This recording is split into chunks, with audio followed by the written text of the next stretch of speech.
£1,250 from Play Parks, nominal code 5420, excuse me, to projects. Academy Fence, the decision to spend this money is still to be confirmed. Reading it, I can see it's still got to be confirmed. That means the ALP committee hasn't voted on this yet, have they? That is correct. But can I just add that it's been referred to this month for further details. Thank you, Mr. Crimmen. Yes, obviously everybody would have read their ALP committee minutes, and noted the conversations that were had. This was referred back for further information to be put together.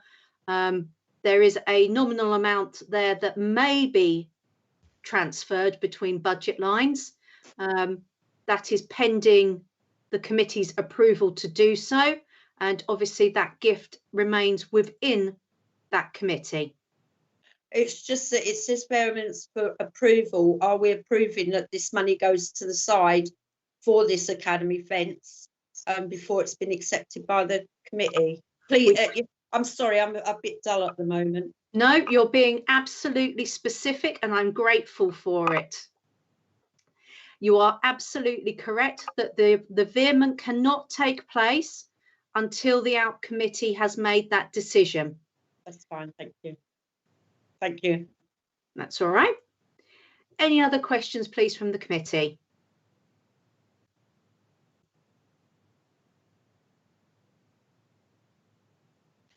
Alan, is there anything you'd like to add on that at all? No, Chair. The system is starting. We should have been doing this for quite a while. We haven't been doing it, but it actually is proving quite valuable in terms of monitoring our budgets and getting our officials responsible for their budgets, which is the ultimate objective. So it is a little bit of a work in progress, but it is getting better and better each month. Thank you. Chair, could I just ask, it says recommendation, then it says to be noted. So which is it, do you think? Right, clause 4.2 of the current financial regs make clear the statement. It's because it's 4.3, I believe it is to be noted. It's not a recommendation because they are not over £10,000 per budget heading. So they have been approved by the town clerk as per the financial regs. We are duly noting them. So it is a noted, not a recommendation, Mr. Crimmen. Thank you.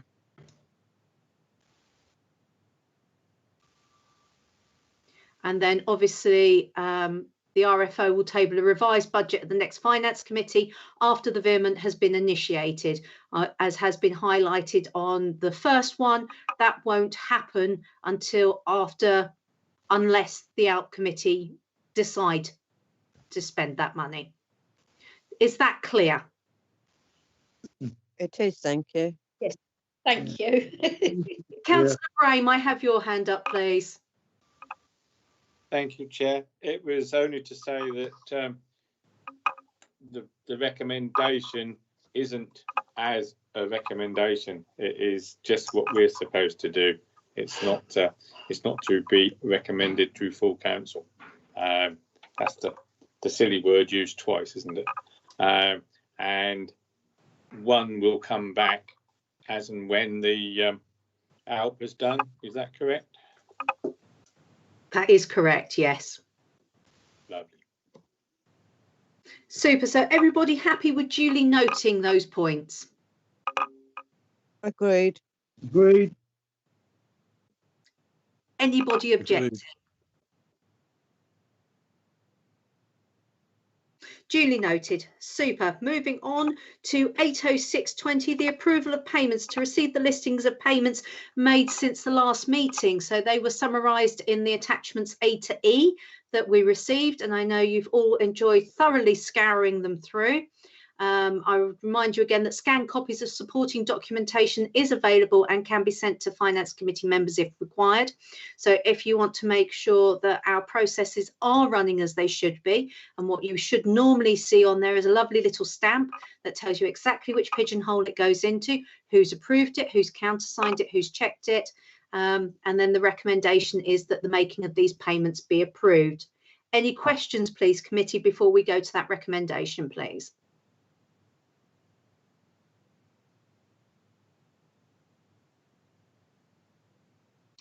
In that case, I propose that the making of these payments be approved. Could I have a seconder, please? I second it, Councillor Burnett. Thank you, Councillor Burnett. And I will go do the usual round robin and just ensure that everybody is happy with that, please. Councillor Brain. Fine. Councillor Brindle. Agreed. I'm presuming Councillor Burnett has not changed his mind since he seconded it. Correct. Councillor Canham. Agreed. Councillor Harvey. Agree. Councillor Hollis. Agree. Super, that makes a full house. So lovely. Thank you all very much. So we move on to 80720, which is the financial report for month 10. To receive and approve the income and expenditure reports for month 10 and recommend them for approval through to full council. Again, you've had these previously and have obviously pored over them all weekend. Any questions or queries or comments, please, committee?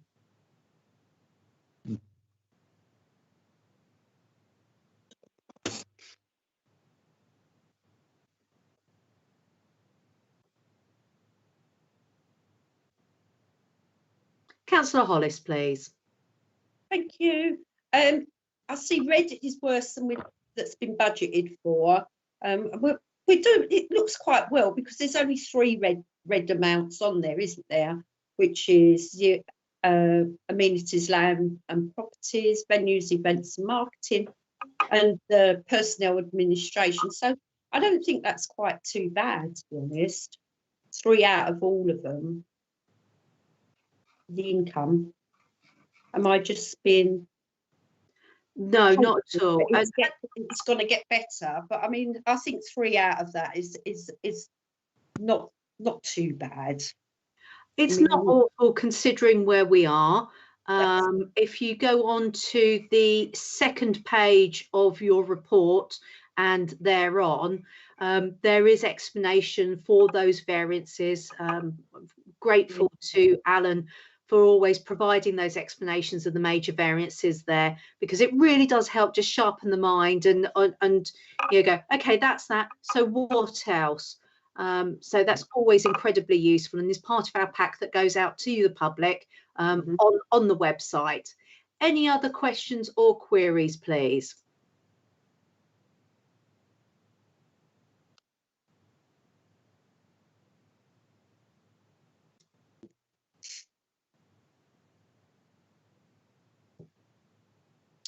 In that case, can I have a proposer to recommend the income and expenditure report for month 10 to full council, please? I recommend it. Burnett. Councillor Burnett, I've got you proposing. Can I have a seconder, please? I'll second it.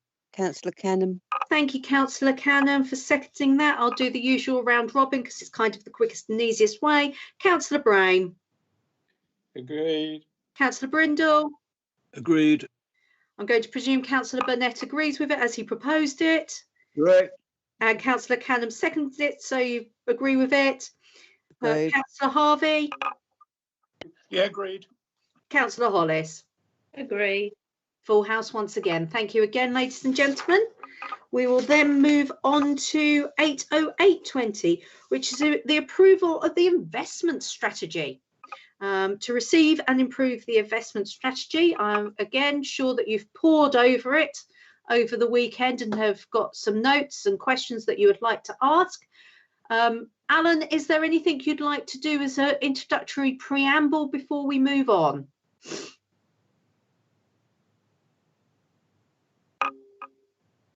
Sorry, I was just finding my unmute button. Not a problem. Chair, I think We should have been doing this for a couple of years. We haven't done it. I've done quite a bit of research around the local councils around the country, and very few have done them, or if they have done them, they've never updated it. And I think it's really because what is the structure of the document? Because typically what I've found is that, you know, the other local councils take the statutory guidance, they summarize it, and that becomes their policy. We've got a slightly different challenge because we have a very diversified portfolio. So all I've done is I've actually set out a strategy for a 3-year period that actually puts us back into a more kind of stable environment and a less risky environment. At some stages, our proportion of equities to cash and investments has been very, very high. And what we've done in the strategy is actually to put a 3-year plan to get that back to a 50-50 split. In the document, we've done a risk assessment. We've analysed the risks as we're required to do in terms of the statutory guidance, and we've come up with a strategy which I'm showing up on the screen now. It is a little bit of a work in progress. We have to do a lot of things around measuring it, assessing our risk, and ensuring that we as officials and you as councillors can actually, you know, display that accountability to the public, that we have managed the risk appropriately, and we've taken the necessary steps to demonstrate that. So that's a very brief summation. Thank you, Alan. So there's sort of the strategic objectives and the timelines that we're looking at there. Obviously, this is very much a snapshot of the document that you would have all received. Any further questions or queries, please?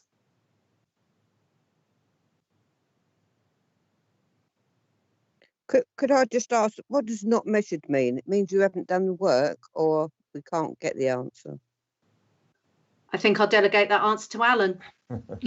What we haven't done is we've never measured the performance of our equity portfolio against an independent benchmark. So I haven't been able to do that yet, because we only get we get information on our shares on an annual basis, which is extremely detailed. So what we will measure, what we will put in place is a measurement that we can say, well, this is our portfolio has grown, has followed a particular index, and how is that compared to the index, for example, of the FTSE 100? So if the FTSE 100 has gone up by 10% and our portfolio has gone down by 20%, we know that we've got some serious challenges. So we haven't measured it. We have to put in place the steps to do so. How I'm going to do that, I'm still scratching my head, but it has to be possible, and we will find a way. Have we got a timeline on that? We have to have that by 31st of March 2020. I should have to report back to this committee to demonstrate how we've actually performed relative to that index, which is the FTSE 100. You'll have it ready by 2020? 2022. 31st of March 2022. You did say 2020, Alan. And it is on the screen. My apologies. So Alan has kindly set out his targets, you know, the current standing point, the policy references, should we go forward with this, and the targets over the next 3 years, which I believe are challenging, but actually achievable, given that I know our finance officer's tenacity in getting these issues addressed, and the fact that we're able to be doing fine tuning at this point after some considerable work that he's undertaken in other areas, I think is credit to him and his team. Are there any further questions, please? Could I ask them a silly question, but just to get my understanding around investments? If, for example, we're saying that our target is to reach 10% and we don't, do we then start going out to the market and changing what we're investing in? If I can respond, Chair, I think what we would do, it would say to us that our risk profile of our investments is actually a lot higher than we've originally rated it. So we might have to reduce the percentage exposure from 50% as the ideal target down to 30% because we're at higher risk. So that's really what it'll indicate to us is how we're managing the risk of the changes in values of that particular portfolio. So 10%, I would deem necessary. If we lag the index by 30%, then we've got some serious challenges. So we'd have to come up with a strategic response to deal with that.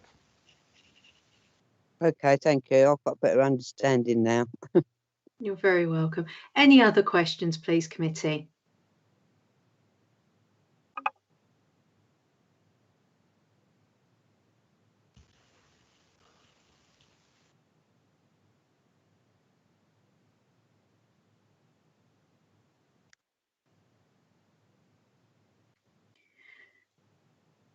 In that case, would anybody like to recommend the adoption to full council of this investment strategy, please?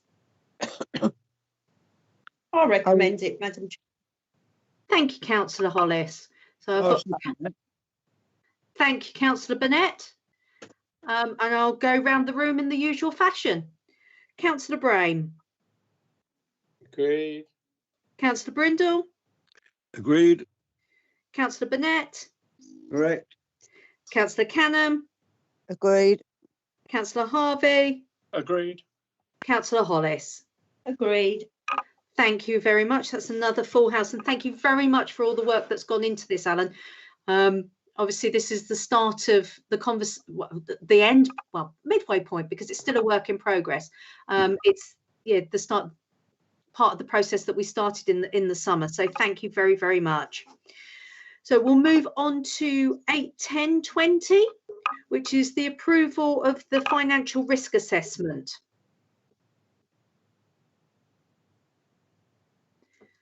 So again, we've had this previously. You did need to turn it round on your screens when we received the documents, because it is in landscape format.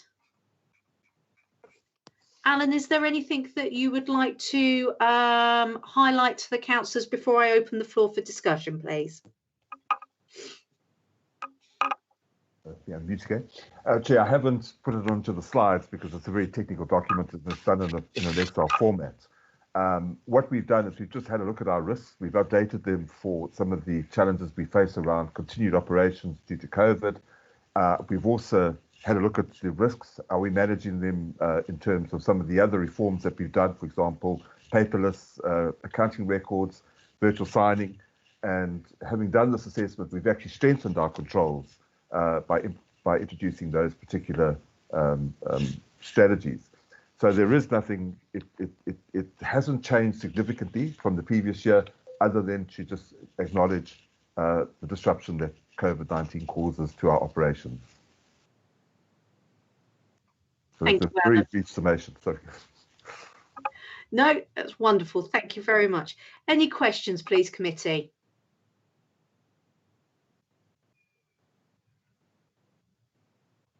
I'd just like to say thank you to Alan and his staff for doing the work that he's doing at the moment. It's making us easier to understand finance. And if we want to go in and question, you know, we've got the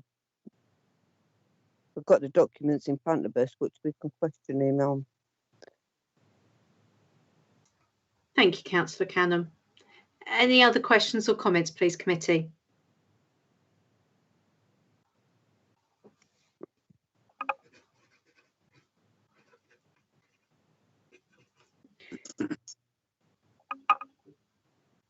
Either you're all ecstatic or stunned into silence. I'm going with the ecstatic point and hoping that someone will propose recommending its adoption to full council, please. Happy to propose Mike Brindle. Thank you, Councillor Brindle. Lovely to hear from you. I was starting to worry and thinking that I needed to go through people by name. So I've got a proposal by Councillor Brindle. Can I have a seconder, please? I'll second that, Madam Chairman. Caught Councillor Brain first, so lovely. Thank you very much. So I'll go round the room in usual fashion. Councillor Brain. Agreed. Councillor Brindle. Approve. Councillor Burnett. Agreed. Councillor Canham. Agreed. Councillor Harvey. Yep, agreed. Councillor Hollis. Agreed. I haven't used the word yet, sparkling. Thank you all very much. So we'll move on to 8.10.20. This agenda item is entitled Tasks Required in Terms of Financial Regulations. So you've had the preamble and the papers which outlined the details on there. Alan, is there anything you would like to highlight to the committee before we move on to those 2 recommendations, please? Chair, other than to apologise to you, I have not gone back to the minutes, the recording of the meeting on item 1. So I do apologise. At the council meeting where this initial timetable was tasked, there was a recommendation regarding the establishment of the internal control team. And when I got home this evening, I realised that I hadn't managed to do that. So I really do apologise. But otherwise, it's really tasks. What we've done is go through the financial regulations, set out all the tasks that we're supposed to do, and we've just put them into a timetable. And these are the issues that are fairly important because they form part of our annual year-end and audit review. We've also catching up on some of the procedures that we haven't done before. For example, the review of the direct debits. I couldn't find any evidence that we've done that for a little while. So we've just really, hopefully, dotting the I's and crossing the T's to get all our legal requirements in terms of our own regulations in place. Thank you. Thank you, Alan. What I'd say in terms of recommendation 1 there is the committee happy that as that has been set up, we agreed it a few meetings back, the finance members to be part of the internal control review. We did it, it then went to full council and there was a nominated councillor. I apologise, I haven't looked back either, so that makes 2 of us, Alan. And if we can allow you to facilitate that meeting and that review, Alan, I don't think that needs to be on the recommendation. Is that okay with everybody? Yeah, that's fine. Yes. Yeah. It's already been done, it just needs doing. So yeah, that's fine. And then the second recommendation there is the continued use of direct debits be renewed by resolutions. That is a delegated task to ourselves. I don't believe we need to have it approved by full council. You have had all of the myriad of direct debits that we have. The joy is that there's various sites that obviously some of these come into. Any questions before we move to that vote, please?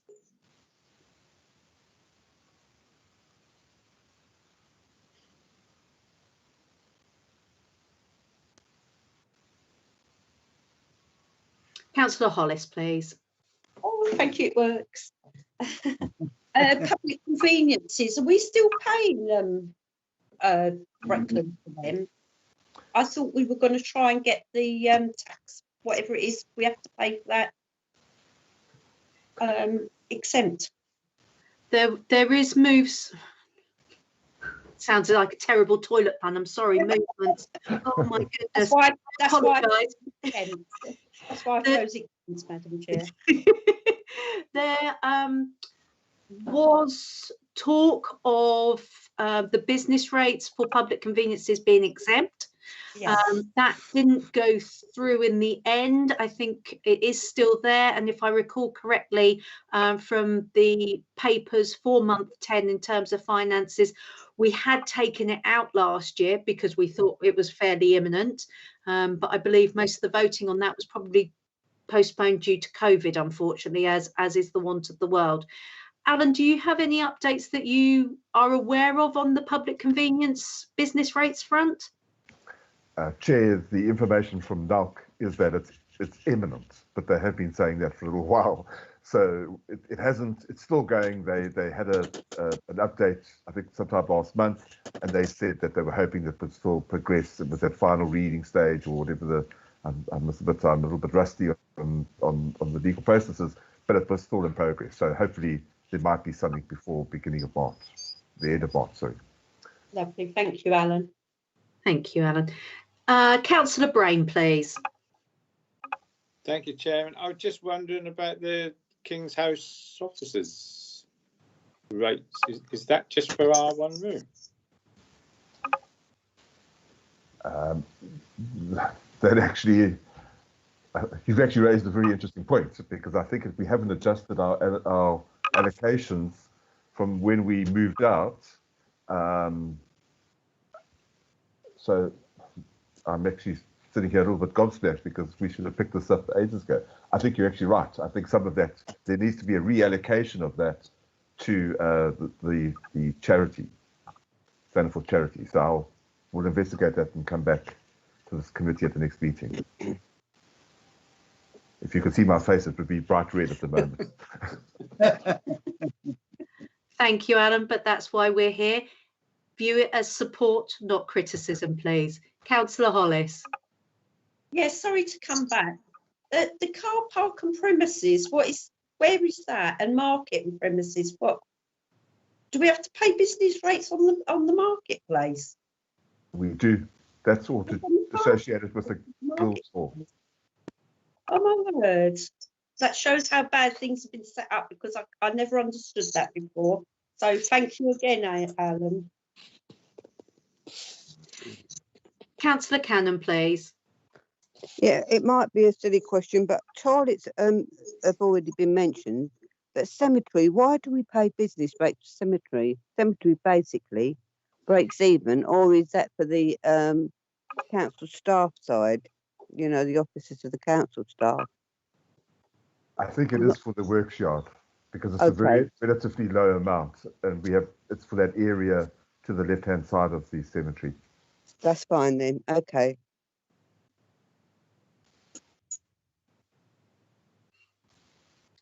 I'm so pleased there's a level of interrogation here. Any other questions or queries, please, committee?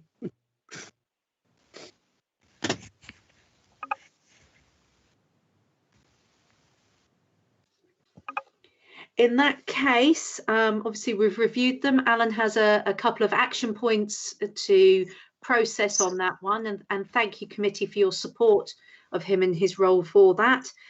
Do I have somebody to propose those, that we accept them, acknowledge them?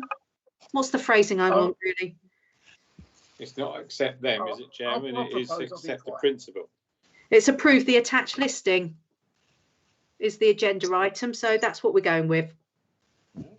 I'll approve it, Madam Chairman. So I have Councillor Cannon Councillor Burnett. Super, and Councillor Burnett seconding. So Councillor Brain. Agreed. Councillor Brindle. Agreed. Councillor Burnett. Agreed. Councillor Cannon. Agreed. Councillor Harvey. Yep, agreed. Councillor Hollis. Agreed. Super. Thank you all very, very much for that. And this is why we all work together. So we'll move on to 8.11.20, which is entitled Implementation of the Transparency Code, to discuss the Transparency Code and to propose an oversight mechanism for this committee. I will confess, this is completely my responsibility for adding it to the agenda. I've had correspondence, and it has been apparent in various meetings as to how our information gets on the website, how it's disseminated and engaged with members of the public. And on a number of occasions I've referred to the Transparency Code, and I want us to be very, very specific in the role that the Transparency Code, the role that it performs, and it requires the publication of certain information on the council's website. We do have a section on the website at the moment, and as has been noted there, it only contains information that's not deemed to be covered in other sections of the website. Alan has kindly helped me with this paper, and he has a number of recommendations there. Does anybody have any questions or queries on the Transparency Code and our responsibility as the Finance Committee in relation to this information, please?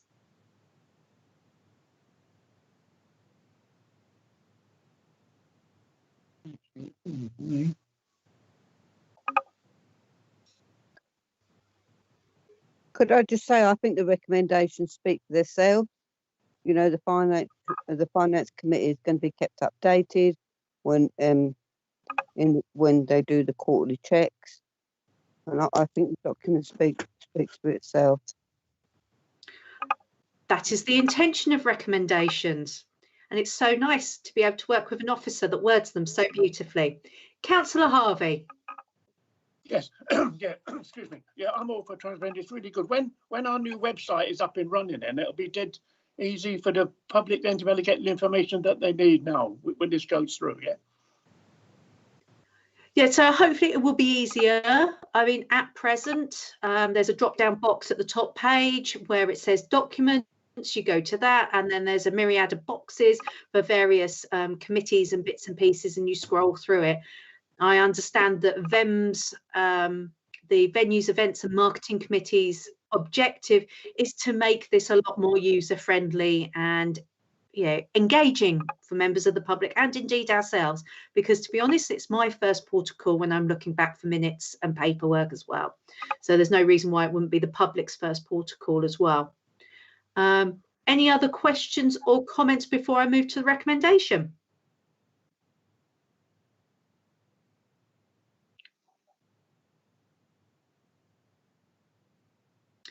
In that case, I would like to propose the recommendation that I will take all 4 of those en bloc. The recommendation is that the Finance Committee has typically been the custodian of the Transparency Code. The Town Clerk has kept the Transparency Code information on the website updated that is not typically included in the committee agendas and supporting recommendations. I propose that the Finance Committee adopt the following approach. 1, the information required for the Transparency Code be aggregated and centralised in one place on the website. The Transparency Code information be updated on a quarterly basis by the senior management team, which is actually the requirement of the Transparency Code. That the information data set for expenditure be developed by the Finance Officer for approval by the Finance Committee at its next meeting on the basis that payments are not always expenditure. And there is very clear guidance on what should be on there and what shouldn't be on there held within the Transparency Code. And that the Finance Committee receives an update on, oh crikey, I've lost my little bar on my screen is actually covering those words. I apologise. The status of the Transparency Code on a quarterly basis so that the council can gain assurance that there is full compliance with the code. Thank you very much, Councillor Burnett. I do appreciate that. That'll teach me to not have my papers open all the time. So I propose those recommendations en bloc. Do I have a seconder, please? Councillor Burnett. Thank you, Councillor Burnett. I will go round the table. Councillor Brain. Agreed. Councillor Brindle. Agreed. Councillor Burnett. Agreed. Councillor Canham. Agreed. Councillor Harvey. Yes, agreed. Councillor Hollis. Agreed. Super, full house. Thank you very, very much for your work on that, Alan, because I know you pulled that together at pace for me, and we had quite a few discussions on that, so thank you very much. So we'll move on to 8.12.20, which is update on Finance Officer reforms. To receive and note the Finance Officer reforms. Many of these Alan has already been through during this meeting. Alan, is there anything that you'd like to highlight or share with the group?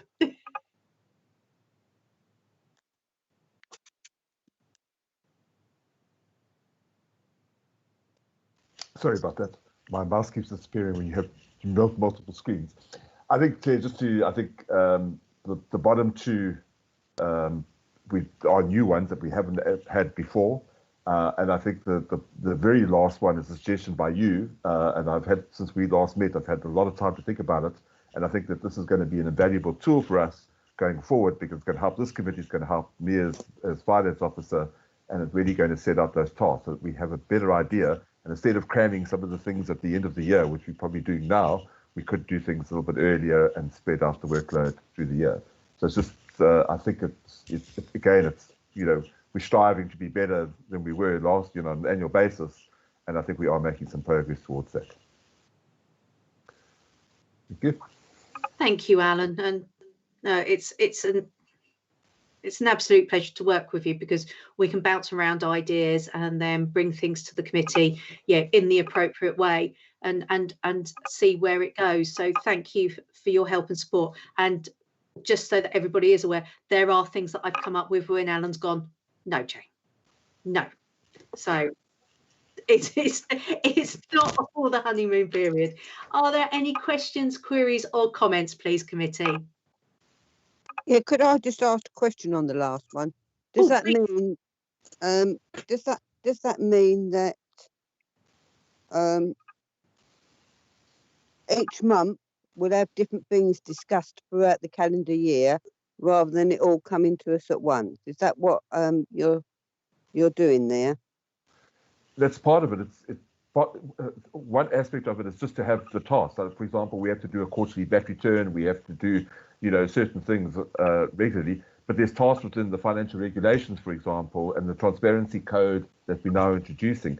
So all those tasks will be set out just so that we can make sure that, on a month-by-month basis, we have done them. But it will spread the load, because I'm very conscious, between now and April, the Finance Committee has a lot of information to process, and I think it's a little bit unfair to have it all in the last quarter, where we could spread some of that in the year. So this financial calendar will make sure that we actually do that.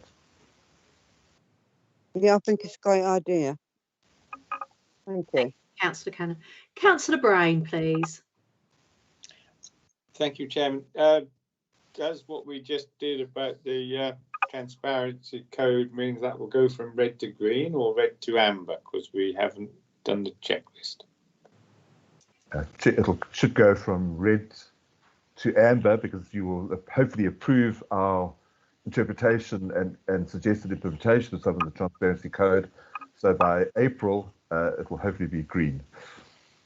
So red, amber, green, hopefully. Thank you very much.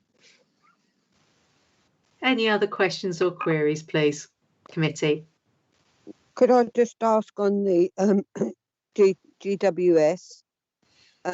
So this would be on next month's meeting to approve it then, because it's got to be put in place by the 1st of April 21.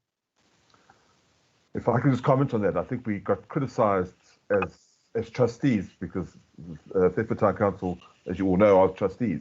We got criticised for not really having a mandate between what we do in the council and what we're doing on behalf of the charity.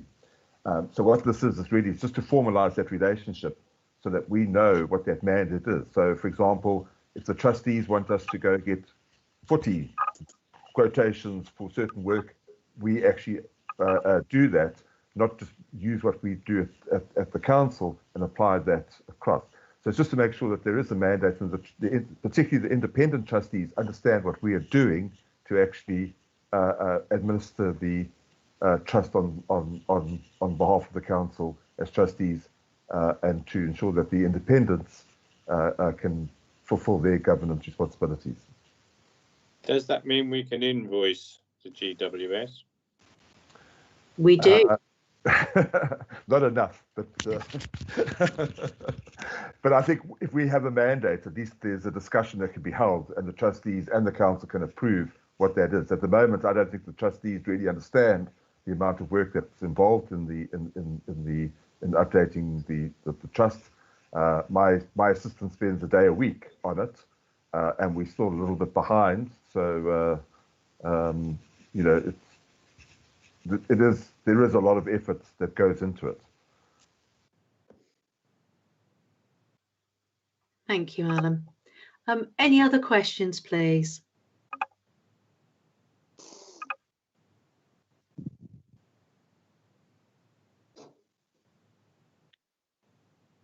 In that case, duly noted, and thank you very much, Alan. And I'm sorry that we're adding things to the bottom of the pile that are now red.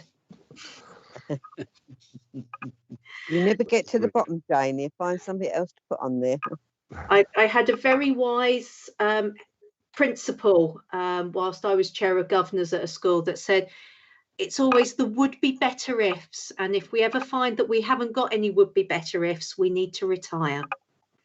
So I'll move on to 81320, correspondence to be noted and considered. Have we got any, please, Alan?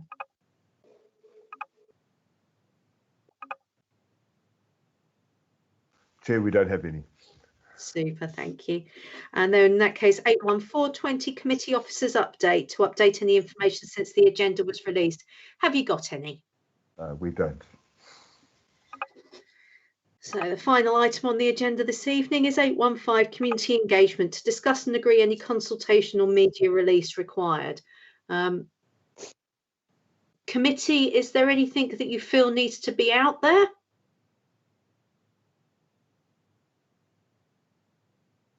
No, I don't think so. Not for community engagement. I think, you know, we've got a website. If they want to look, they will look. If they haven't wrote in to ask anything under correspondence, then I think we ought to have a word with the FT to see if they can do a proper in-depth interview with the chair of finance for Thetford Town Council on her ideas of transparency and where we can move forward in the future. I second that, Councillor Brown. No, thank you.